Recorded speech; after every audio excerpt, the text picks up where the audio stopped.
We're back at Rocky Hollow for another edition of More Than Just Potatoes.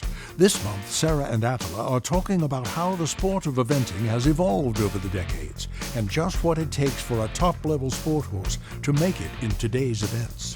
When I first started, the sport was predominantly cross-country based. The long format was still in play, and so that required more of the off-the-track thoroughbred type who had the endurance and the gallop to be successful.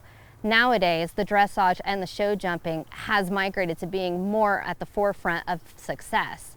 So the criteria that we look for in those horses has changed a bit. Like for eventing, you definitely need a very bold horse.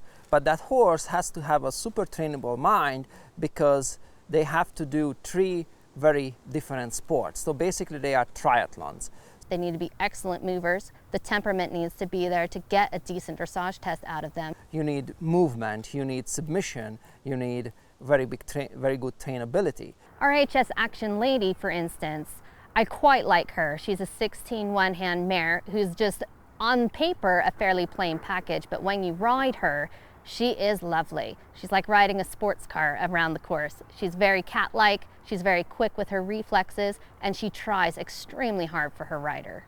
And then you translate that trainability to the cross-country where you add the boldness and the toughness to it, because those, you know, if you gallop for 10 and a half minutes, you have to have a horse who kind of can dig deep and just pull through when it has to. And then there's RHS Mandiamo, who's on the completely other end of that spectrum. Being a taller horse, he's still quite young, so he still needs to mature into his body, but he gives an amazing feeling in the range of step that he has, the scope he has in the jump. His temperament is outstanding. And then there is the third day when they have to be very careful. So now we are talking about a more tired horse. The grittiness and the stamina are very important, and just make it sure so that horse stays there and does the best what it can to jump a clear round, and those Sundays are very, very important days. I think it's very, very good how it's an Irish show jumper, his name is Cian O'Connor, described that type of a horse very well. I think he said chicken with the heart of a lion.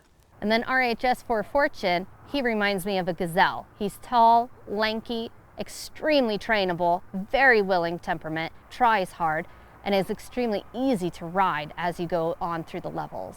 Really a top upper level eventing horse. It's a very unique horse. It takes a special horse, and let's say it's a special mix of breeding. And they come in all kinds of breeds and all kinds of shapes and all kinds of heights.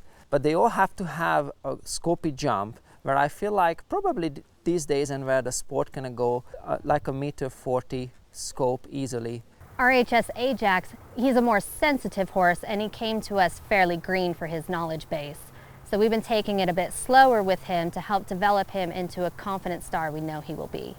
We are trying to have different caliber horses in our barn all the time. You know, I'm always looking for a horse who has very high talent, even if it's a little bit, let's say, so cheeky, what I mean in a very positive way, or it's a little bit more sensitive.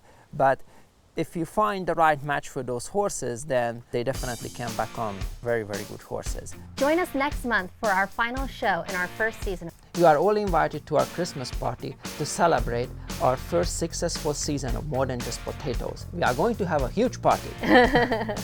You're a big part of our success, and we sincerely thank you. Please join us for what promises to be a fun show. Happy holidays.